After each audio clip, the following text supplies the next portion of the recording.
Solution of one-dimensional wave equation by the method of separation of variables. If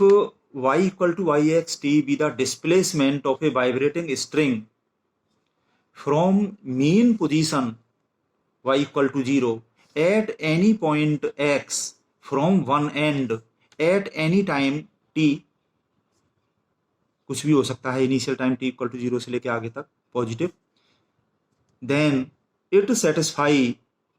the partial differential equation del square y over del x square equal to 1 upon c square del square y over del t square. ये one dimensional wave equation होता है. इसमें सी square एक constant है, इसको positive दिखाने के लिए कांस्टेंट को सी स्क्वायर रखा गया है. हम सी स्क्वायर को इधर ले जा करके हम इसको ऐसे भी लिख सकते हैं. इसमें सी स्क्वायर कांस्टेंट जो है ये टेंशन अपॉन डेंसिटी, ये T is the constant tension in the string and rho is the constant mass per unit length of the string, और इसमें c is called velocity of propagation. हालांकि हमें इसके derivation से मतलब नहीं है, हमें सीधे ये इक्वेशन याद रखना है. One dimensional wave equation, equation 1 is called one dimensional wave equation और string vibration equation. It is a linear partial differential equation of second order and is hyperbolic type. B square minus 4 इसी से करके देखोगे तो. Example 1. A tightly stressed string with fixed endpoints x equal to 0 and x equal to L is initially at rest in its equilibrium position. इसकी जो equilibrium position यहाँ पे होगी x एक्सिस पे, इस पे पड़ी हुई है इनिशियली, यानी कि टाइम t इक्वल टू 0 पर. इसके दो सिरे फिक्स हैं, एक यहाँ पर x इक्वल टू 0 और यहाँ पे x equal to L. If it is set vibrating by giving each point a velocity इतना, ये x की अलग अलग वैल्यूज के लिए अलग अलग पॉइंट जो बनेंगे उस पर ये इतनी वेलोसिटी दे करके इसको छोड़ दिया गया, तो फिर इसमें वाइब्रेशन होने लगे. Find the displacement of the string eight any distance x from one and eight any time t. Eight any time t पर इसके एक सिरे से जो है x डिस्टेंस, यहां पर जो ये डिस्प्लेसमेंट है, ये इतनी डिस्टेंस जो है ये डिस्प्लेसमेंट y जो कि x और टाइम t का फंक्शन होगा, उसकी वैल्यू हमें इसमें निकालनी है. The displacement y equal to y x t of the string from the equilibrium position, ये वाली इक्विलिब्रियम पोजीशन है x एक्सिस जिस पे y equal to 0 at any distance x from one end x equal to 0 at any time t greater than 0 is given by one dimensional wave equation. जो कि हमें याद कर लेना चाहिए, ये होता है जो डिफ्यूजन इक्वेशन है उसमें और इसमें सिर्फ इतना अंतर है कि उसमें टाइम के respect first order partial derivative था, इसमें सेकंड ऑर्डर, बस इतना ही अंतर है. और डिपेंडेंट वेरिएबल तो u हो, v हो, y हो, जो भी हो, ये एक अलग चीज है. तो इस इक्वेशन को हम यहाँ पे डायरेक्ट लिख लेंगे, भले ही हम इतनी बात ना लिखें, वी नो दैट करके डायरेक्ट हम इसको लिख दें. अगर समझने के लिए है, चाहो तो बनाइए, नहीं तो कोई जरूरी नहीं है. तो ये इक्वेशन हम लेकर चलेंगे और इस इक्वेशन के साथ में बाउंड्री कंडीशंस और इनिशियल कंडीशंस जो कि इसकी लैंग्वेज में हमें दे रखी हैं उनको मैं समझा के यहां पे लिखता हूं. विद बाउंड्री कंडीशंस ये हैं कि ये एंड x इक्वल टू 0 पर इसका ये सिरा फिक्स है, यहां पर y की वैल्यू 0 है, y equal to 0 at x equal to 0, और यहाँ x इक्वल टू L पर भी y इक्वल टू 0 है. तो y equal to 0 at x equal to 0 and x equal to L. इसको हम ऐसे लिखें, जो वाई एक्स टी है हमारा यहां पे लिखा हुआ है y बराबर वाई एक्स टी, वाई की जगह पे जरूरत पड़ने पे हम वाई एक्स टी लिखें. ये दो इंडिपेंडेंट वेरिएबल x और t का फंक्शन है. तो इस वाई एक्स टी में हम रख रहे हैं x की जगह 0, तो ये हो गया वाई 0 टी, तो y बराबर है 0, नंबर डाल दिया. और दूसरा है इस वाई एक्स टी में x की जगह l रख दें, तो ये हो गया Y L T,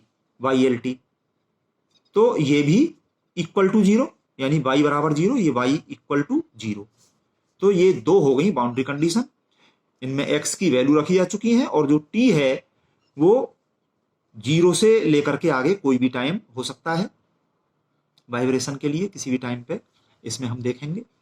and initial conditions ये दे रखी हैं, इनिशियल मतलब टाइम t इक्वल टू 0 पर स्टार्टिंग में ये दिया हुआ है कि ये जो है स्ट्रिंग यहां पर है y इक्वल टू 0 यानी कि x एक्सिस पर, इसमें है, अभी मैंने समझाया था लैंग्वेज पढ़ के, और इसको वेलोसिटी दी गई ये इतनी है ना। If it is set vibrating by giving each point a velocity इतनी, ये वेलोसिटी का मतलब del y over del t की वैल्यू ये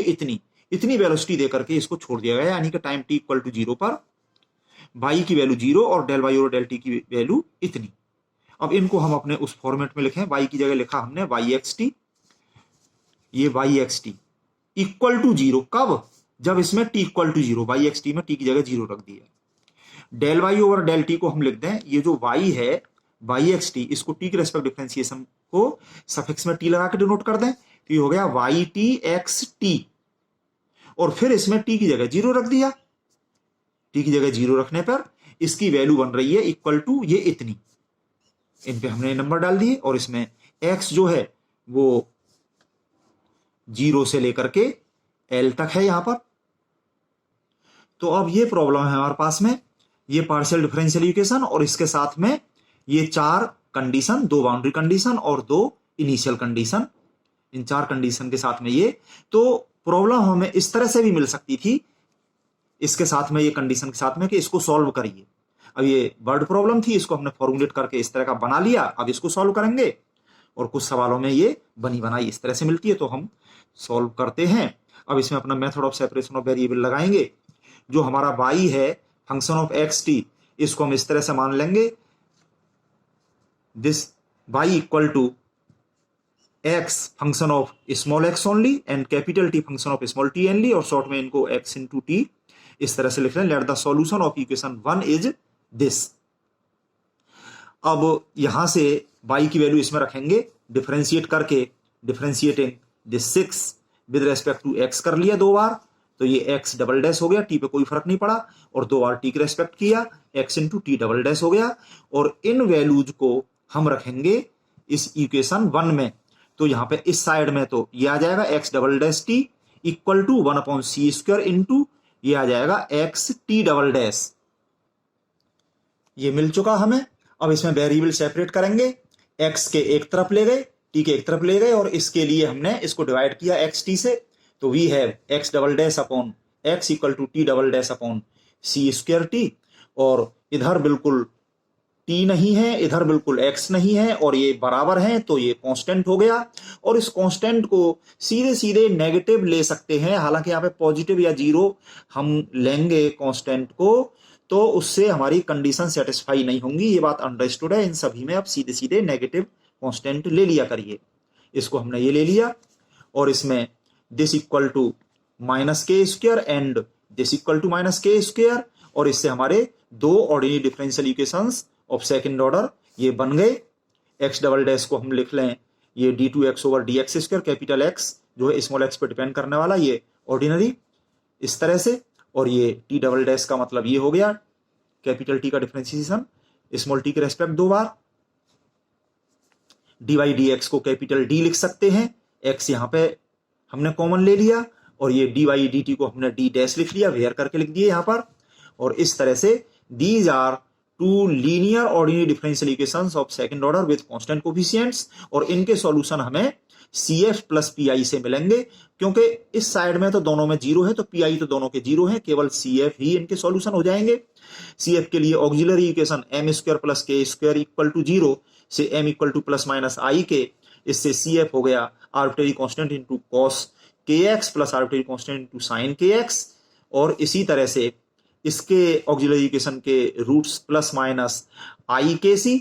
तो ये इसमें cos kct sin kct ये हो गए, और इसमें a b c d हमने आर्बिट्रेरी कांस्टेंट्स ले लिए, k भी यहाँ पर जो हमने कांस्टेंट लिया है ये भी हमने अपनी तरफ से ही आर्बिट्रेरी कांस्टेंट ही लिया है। तो ये 5 आर्बिट्रेरी कांस्टेंट्स के टर्म्स में ये कैपिटल x और कैपिटल T की जो वैल्यूज आ गई हैं, putting these values of x and t in 6 जो हमने माना था y equal to x into t, ये y इक्वल टू ये x इस ब्रैकेट में इंटू t इस ब्रैकेट में, ये यहां पे आ चुका है हमारा। अगर यहां पर हम इस कांस्टेंट को पॉजिटिव लेते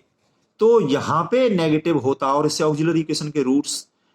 प्लस माइनस के सी ये जो आते, तो ये हमें एक्सपोनेंशियल में मिलते, जबकि हमारे पास में जो कंडीशंस हैं वो एक्सपोनेंशियल में नहीं है, वो सेटिस्फाई नहीं होंगी। ये पहचान है अगर कोई समझना चाहे तो।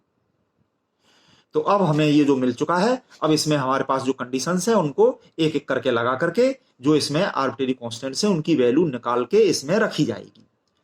तो स्टार्टिंग हम पहले जो हमारी दूसरे नंबर की कंडीशन रखी हुई है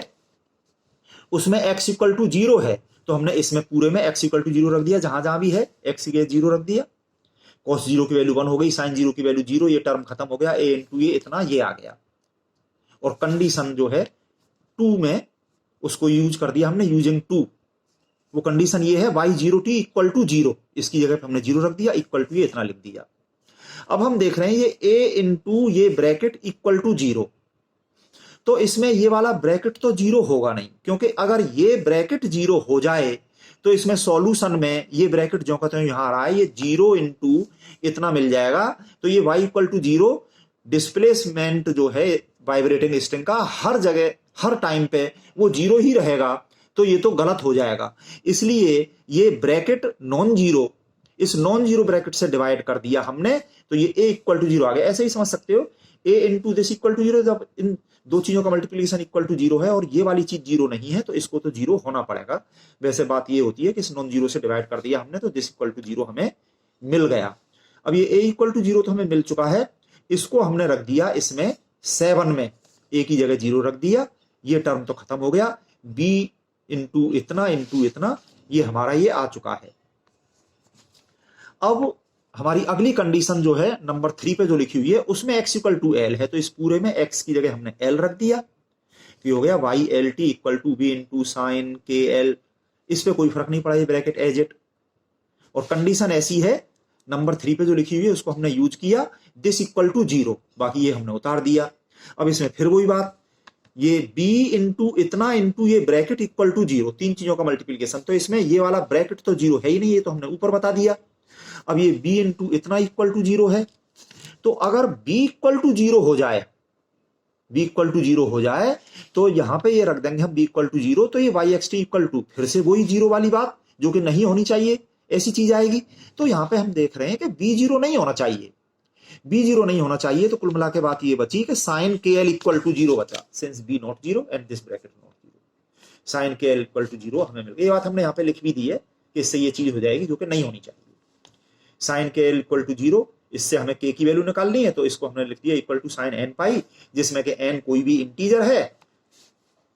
दोनों तरफ से साइन हटाने पे के एल इक्वल टू एन पाई, और k से इसमें l से डिवाइड करके k की वैल्यू आ गई n pi upon L, where n is integer. ये हमारी जो k की वैल्यू आ चुकी है, इस k की वैल्यू को रख दें हम इसमें 8 में, ये सॉल्यूशन है फिलहाल हमारा। We get y x t equal to, इसमें जहां जहां भी k है, के इन सब जगहों पे k की जगह एन पाई अपॉन एल रख दिया। इस b को इस ब्रैकेट के अंदर ले गए हम, ये हो गया bc और ये हो गया bd, इस साइन को हमने इधर लिखा है इस साइड में, और k की वैल्यू सब जगह लगा दी। अब हम इसमें देख रहे हैं कि ये n इंटीजर पे डिपेंड करने वाला ये सॉल्यूशन है, n इंटीजर की अलग अलग सारी वैल्यूज के लिए ये सॉल्यूशन होंगे इसमें, तो इनके लिए इन आर्बिट्रेरी कांस्टेंट को भी हम n पे डिपेंड करने वाला अपनी तरफ से कुछ भी लिख सकते हैं। तो हमने bc को मान लिया an और bd को मान लिया bn, इसमें रख दिया कि हमारा y x t equal to ये इतना हमको मिल चुका है। अब कुछ बच्चे यहाँ पे साइन एन पाई एक्स अपॉन पूरे में एल इस तरह का कर देते हैं, तो इसलिए मैंने यहाँ पे भी ब्रैकेट लगा दिए और ये हमारा ये सॉल्यूशन मिल चुका है। As different solutions are possible for various values of n, the most general solution is obtained by adding all these solutions. y x t equal to ये जो इतना लिखा हुआ था, इस तरह के सारे सॉल्यूशंस को ऐड कर दिया हमने, तो ये समेशन लगा दिया n equal to 1 to infinity, और इसमें n इक्वल टू 0 की जरूरत, क्योंकि n इंटीजर में तो n equal to 1 to infinity के अलावा ये 0 -1 -2 dot dot to minus infinity ये भी आ रहे हैं, तो ये हमने क्यों छोड़ दिए, क्योंकि n इक्वल टू 0 जब इसमें हम लगाएंगे तो ये साइन 0 की वैल्यू 0, वही y x t equal to 0 आ गया जो कि हमें नहीं चाहिए। और जब n इक्वल टू इसमें -1 हमने लगाया तो ये cos minus theta is cos theta, sine minus theta is minus sine theta, जो होंगे वो नेगेटिव साइन भी आर्बिट्रेरी कांस्टेंट में चला जाएगा। तो एन की ये नेगेटिव वैल्यूज से वही सॉल्यूशन मिलेंगे हमें जो कि एन की पॉजिटिव वैल्यूज से हमें मिल रहे हैं, तो वो सारे सॉल्यूशन इसमें मौजूद हैं। Since n equal to 0, -1, -2 dot dot and so on, do not give any fresh term, सारे सॉल्यूशन इसमें आ गए। तो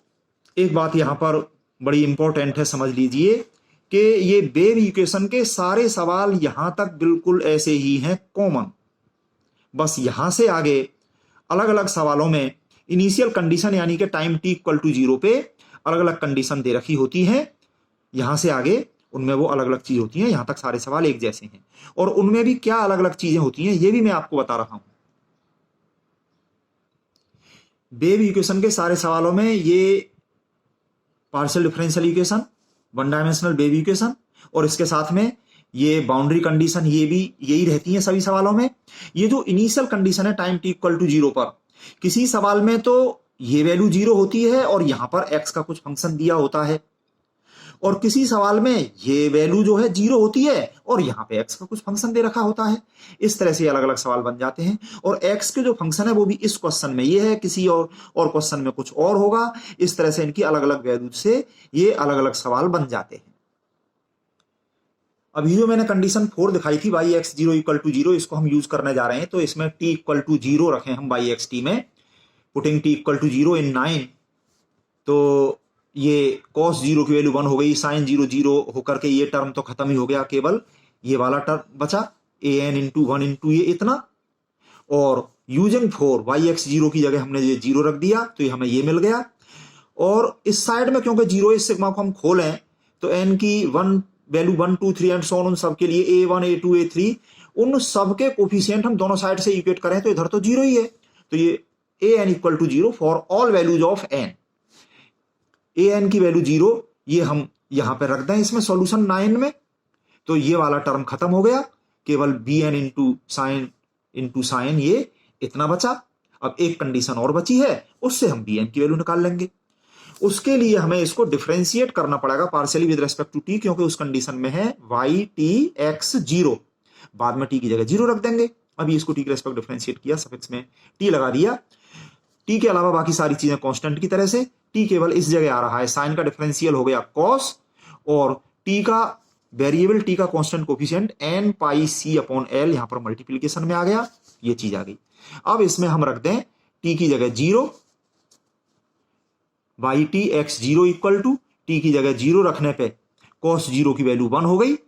ये हमने लिख लिया। और कंडीशन 5 जो है हमारे पास उसको हमने यूज किया, इसकी वैल्यू ये दे रखी है हमें क्वेश्चन में, तो इस तरह से हमें ये चीज मिल गई जो कि हम देख रहे हैं, fx equal to sigma bn into sine n pi x upon c, this is a half range sine series for function fx equal to इतना, और यहां पर c की जगह पे l है और जो bn मैंने बोला उसकी जगह पे n के टर्म्स में bn की जगह पे ये है। तो फोरियर सीरीज के फॉर्मूले से bn इक्वल टू जो फॉर्मूला है bn की जगह पे इतना लिख लिया, equal to 2 upon c integration 0 to c fx into sine n pi x upon c dx, ये फॉर्मूला हमने लगा दिया n इक्वल टू 1 2 3 ये सारी वैल्यूज के लिए। तो इसमें ये हमने इसको लैम्डा कांस्टेंट को तो बाहर निकाल लिया और ये फर्स्ट सेकंड से इसको बाई पार्ट्स इंटीग्रेट कर दिया, लिमिट लगा दी, कैलकुलेट करके सिंप्लीफाई करके, या cos n पाई की वैल्यू -1 की पावर n, sin n पाई की वैल्यू 0, ये सब लगा करके कुल मिला के हमें ये चीज मिल गई। और bn की ये वैल्यू हमने रख दी इसमें, ये जो हमारा लास्ट में सॉल्यूशन आया था नंबर 10 में, इसमें हमने bn की वैल्यू यहां पर रख दी, by x t equal to जो bn लिखा हुआ है bn का इतना, n के अलावा जो चीज है वो हमने सिग्मा से इधर ले ली बाहर, बाकी ये n की ये चीज लिखी हुई है, और अपॉन n की पावर 4 इंटू साइन ये चीज लिखी हुई है। अब इस सिग्मा को जब हम खोलेंगे n की वैल्यू 1 से ये -1 और माइनस माइनस प्लस 1, 1 प्लस 1 ये 2 हो जाएगा, और n की वैल्यू 2 से -1 का स्क्वायर प्लस 1 -1 ये 0, इस तरह के टर्म्स आ जाएंगे, एक बार 2 एक बार 0 एक बार 2 एक बार 0 एंड सो ऑन। तो इसमें से पूरे में से 2 कॉमन लेके इस तरह का ब्रैकेट छोड़ के यहाँ पे डॉट डॉट करके ये आंसर दे सकते हो, और चाहो तो इसको सिग्मा में बना लो, जो यहाँ पे ये 1 3 5 एंड सो n आ रहे हैं, इनकी जगह पे 2n-1 हमने लिख दिया, और n इक्वल टू 1 to ∞, ये सिग्मा की फॉर्म में, this is the desired solution. इस तरह से हम और सवाल कर सकते हैं।